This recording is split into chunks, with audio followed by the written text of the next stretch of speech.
I don't know who needs to hear this today, but I certainly did about 10 months ago. Because when it came to my goals, every year was a disaster.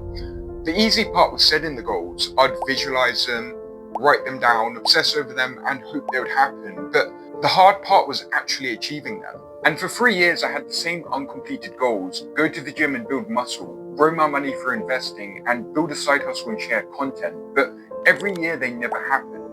So if you can relate and have the ambitions to change, but your life doesn't reflect that, here's a system that I'm using to organize my life in 2026. First, I'd create my winner's vision. Did you know that there's 3 mistakes that are ruining your goals? They're too vague, have no deadline, and no purpose to actually stick to them.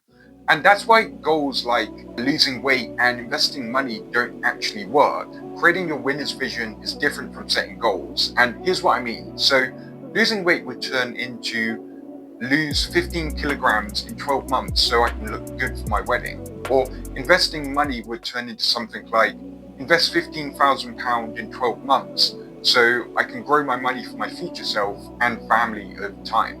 And that's really the difference between setting goals and creating your winner's vision. It's specific, it has a clear deadline and a clear reason to actually stick to it and keep yourself accountable. Then I'd break it down into 90-day sprints. Your goals mean nothing if they're not actionable. And goals that aren't broken down are just too overwhelming to actually do or even start. And the reason why is because you're looking at point A to point Z. So going from fat to thin, or going from employed to side hustle. But you're forgetting about point B, C, D, and so on. And so that's why that I would break these goals down into 90-day sprints. So let's say you want to invest £15,000. You'd want to break that down into the first 90 days, which would be milestone 1. And that would be investing £3,750. Now, then you'd go into the next 90 days, and that would be milestone 2, which would be £7,500. And just by breaking that down, it's a lot easier to actually start and achieve that and achieve the long-term 12-month goal. Now, I'm not good at math. I did just do that on a calculator, but you get the point. Then I'd want to commit to my goal inputs. And here's what I learned after failing my 2025 goals. People who focus on outcomes don't win their goals, but people who focus on consistent inputs do.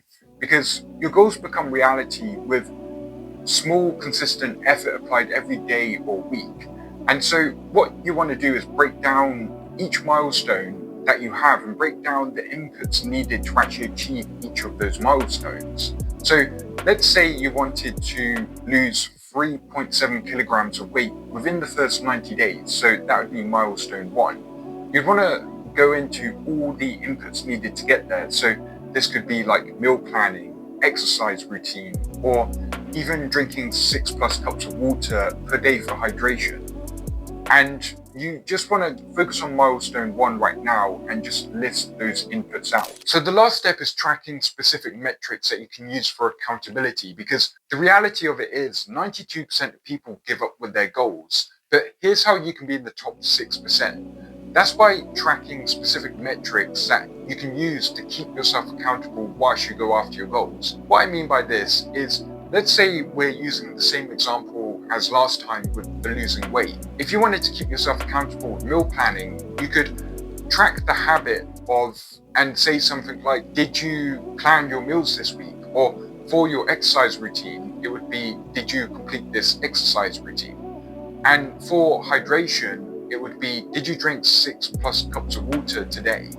And what you can do is keep track of these habits inside of certain apps. And one that I use is called Habits. I believe this is available on Android and Apple. And I've just listed out certain habits that I'm keeping myself accountable right now. All you need to do is just press the plus icon on the top to create a new habit. And then you'd want to put the name, the metric that you're tracking, and then you can simply just click the button here to obviously track the metric, and it kind of gives you like a scorecard throughout the week and the month, and you can see how much progress you've made, which I really like, and it does help keep me accountable and stick to goals that you want to stick to. That's it. If you did enjoy this video, then Please subscribe for more productivity and well-being, because that's something that I'm really going after right now in my life, and I'd love for you to join me in that journey.